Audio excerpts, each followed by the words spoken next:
טוב, יאללה, נראה לי זמן טוב.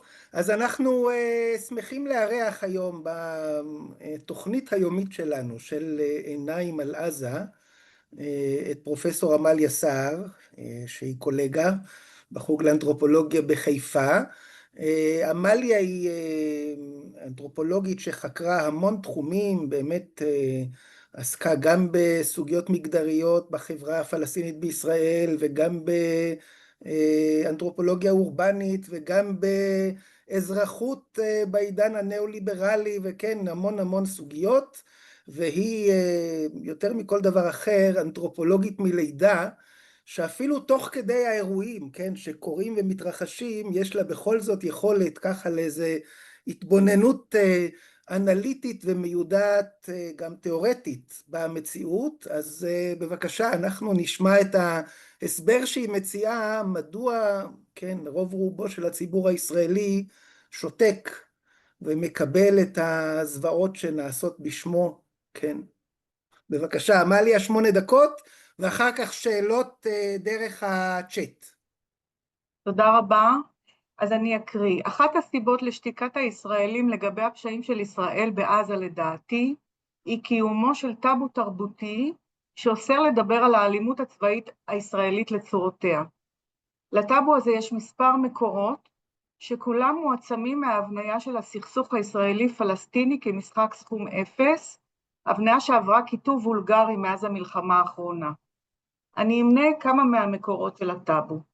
הראשון הוא אתוס הקורבנות הנצחית, והאתוס המשלים שלו לעולם לא עוד, לעולם השואה לא תחזור. באופן טרגי, הצבא החזק של ישראל לא מרגיע את תחושת הקורבנות הישראלית, אלא רק מעצים אותה. הוא מייצר נורמה, לפיה שום רמה של אלימות ישראלית אינה יותר מדי. מרכיב שני הוא ההצפה הרגשית של השיח הפוליטי, שנותנת קדימות לרגשות על פני דעות מנומקות.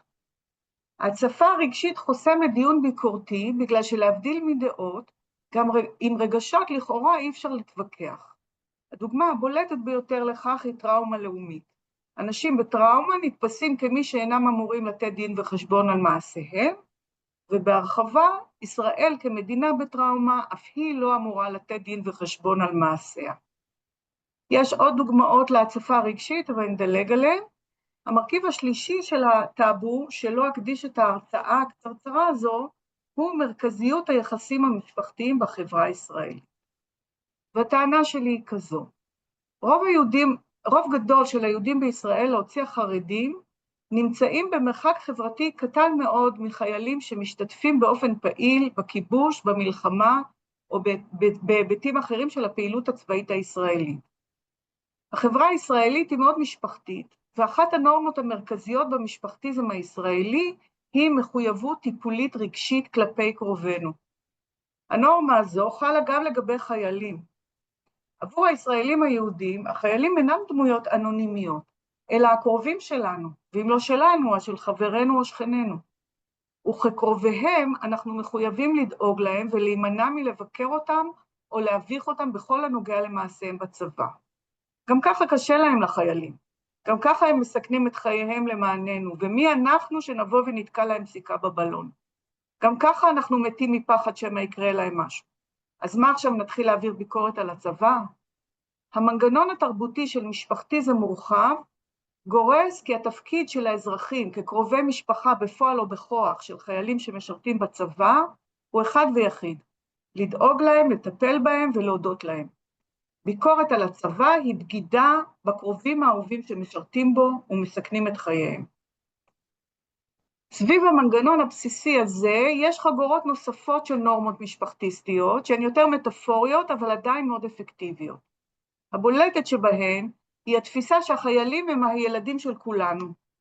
אפשר לראות אותה בהתנדבויות, לבשל לחיילים, לאמץ חיילים וכן הלאה.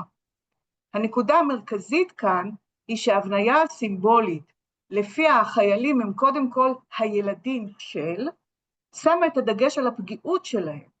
ובמקביל, כמו הורים של ילד שהסתבך באירוע אלימות, שמנסים לחלץ אותו ולא רואים בו פושע, הבניית החיילים כילדים מחייבת הימנעות מהודאה באלימות שהם מבצעים במסגרת שירותם הצבאי.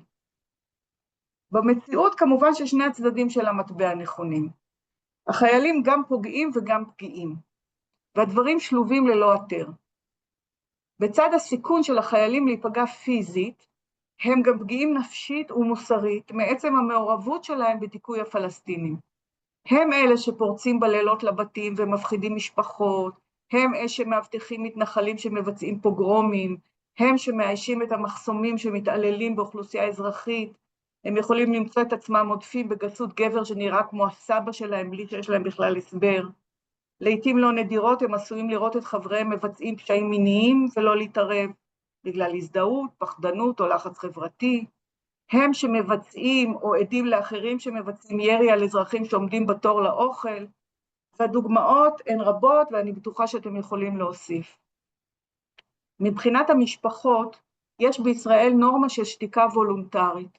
החיילים שחוזרים הביתה לא מספרים מה עשו וראו, והמשפחות לא שואלות. אמנם במשפחות רבות כן יש דיבור כללי על הערבים וכמה הם שונאים אותנו ומה הם יעשו לנו אם הם רק יוכלו, אבל הרוב, הסיטואציות הקונקרטיות של אלימות שמתרחשת בשירות פעיל לא מדוברות. למרות העליונות הצבאית האובייקטיבית החד משמעית של ישראל ביחס לפלסטינים, מבחינת המשפחות, כל חייל שנפגע הוא 100%, ואין מחיר גבוה מדי לשמירה על חייו. מעגל היחסים המשמעותי הנוסף שמתחזק את הטאבו נגד דיבור על האלימות הישראלית, חוץ מהמשפחה הוא היחידה הצבאית או צוות הלוחמים. לעתים קרובות הצוות, החברים, המפקדים, הם הסיבה המרכזית לכך שהחיילים מסכימים להילחם שוב ושוב ושוב. החיילים משרתים בצבא למען המדינה, אך ברמה המיידית הם הולכים למען החברים שלהם. והחברות הזו שנצרבת באש היא כל כך משמעותית שרבים מאוד מוכנים למות למענה. אז לסיכום, אני סרטטתי כאן בקווים מאוד כלליים וראשוניים טאבו תרבותי, אבל זה לא אומר שלא קיימת גם השתקה פוליטית מסיבית, שגורמת לישראלים רבים להימנע מדיבור על עזה, ומלקיחת אחריות מוסרית על מעשינו שם. כמובן שקיימת גם השתקה של האזרחים הפלסטינים, ולמארגנות אולי שווה להקדיש גם לזה מפגש, אבל אני היום דיברתי על היהודים. ועדיין אני סבורה שבמידה לא קטנה, האפקטיביות של ההשתקה נעוצה באופן שבו הפוליטיקאים, התקשורת הממסדית והקמפיינים הממומנים מתרגרים את הטאבו האפריורי שמייצר שתיקה וולונטרית ואינטואיטיבית. וזה. תודה, עמליה, על דברים מעוררי מחשבה.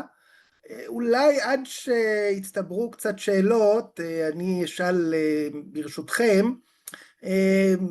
את מציגה אכן קומפלקס מורכב ורב-מימדי של השתקה, והשאלה מה לעשות, כן, כדי לשבור את הטאבו הזה, כדי שבכל זאת החברה הישראלית תתבונן במה שנעשה בשמה, במה שנעשה על ידה, כן, כל אותם ילדים שלנו, של כולנו, עושים את פשעי המלחמה שכרגע מתקיימים בעזה. איך אפשר... כן. אז כמובן שהמוטיבציה שלי היא בדיוק השאלה הזאת שלך, ואני חושבת שאנחנו קודם כל צריכים להבין שיש טאבו, וכשאנחנו נכנסים לדיונים פוליטיים עם טאבו, אז אנחנו צריכים להיות ערוכים לכך. עכשיו, גם בטאבו יש דינמיות ויש סדקים, והכי בולט זה כמובן עניין החטופים וההפקרה שלהם. אני די נדהמת מכך שזה לא עדיין עשה גיוס פוליטי מסיבי, אבל עובדה, כלומר פרלמנטרי, אבל כן, טאבו תרבותי פועל ככה, שגם הניגודים שהכי בולטים לנו לעין, אנחנו מסוגלים איכשהו להכחיש אותם כדי לשמר את הטאבו, אבל אנחנו צריכים להשתמש בסדקים שכבר נוצרו, ולהעיז ולדבר, כמו שוברים שתיקה למשל, יש לכך תקדימים. אנחנו חייבים לקדם בדיוק את המהלכים האלה, במשפחות שלנו, בסלונים שלנו, בסביבות הספונטניות שלנו. הלוואי והיה לי תשובה יותר מזה. טוב, הנה, הצטברו כמה שאלות, אז אני אקריא אותן. שאלה של אנה לגבי פרשת אלאור עזריה, כן, למה היא נדחקה בהקשר של עזה, הפרשה הזאת והשינוי שהיא סימנה?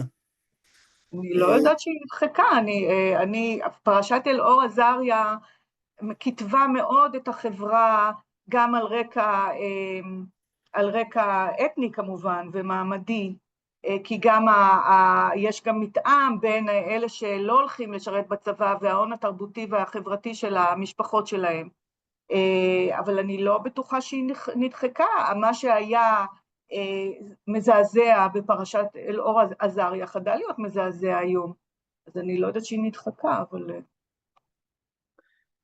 שאלה של איילת לגבי מקומן של נשים בתוך המערך ההשתקה הזה והטאבו, והאם אפשר אולי את זה למנף לאיזשהו שינוי. אני חושבת שיש דילמה גדולה מאוד שמלווה אותנו הפמיניסטיות הרדיקליות בקשר לנשים בצבא, בגלל שמצד אחד יש לחץ להשתתפות של נשים בצבא, כולל בתפקידי לוחמות, בגלל המרכזיות של הצבא כצינור התקבלות וניעות מוביליות בחברה, ומצד שני זה אומר, וראינו את השיח סביב שובר הלב, סביב התצפיתניות, שננטשו, ובביקורת עליהם גם משמשים הרבה מאוד נימוקים פמיניסטיים על כך שלא לקחו אותם בחשבון ולא הקשיבו להם, אבל זו דילמה מאוד עמוקה. אני חושבת שכפמיניסטיות רדיקליות שפועלות נגד המלחמה, אין לנו מקום להשתמש בנשים בצבא כאיזה משהו שאולי ידלל את הטאבו. זאת תפיסתי, כי ההשתתפות של הנשים היא מזינה את הטאבו. אני מזכיר, אנחנו לא פותחים מיקרופונים, אז מי שרוצה לשאול שאלה, שבבקשה יועיל ויקליד את השאלה בצ'אט. שאלה שנוגעת להיבטים אחרים של אלימות בחברה שלנו, כן, ההתנהגות בכביש, ההידרדרות החברה האזרחית, איזה קשרים את מזהה כאן? כן, בין השתקה מצד אחד לתהליכים האלה.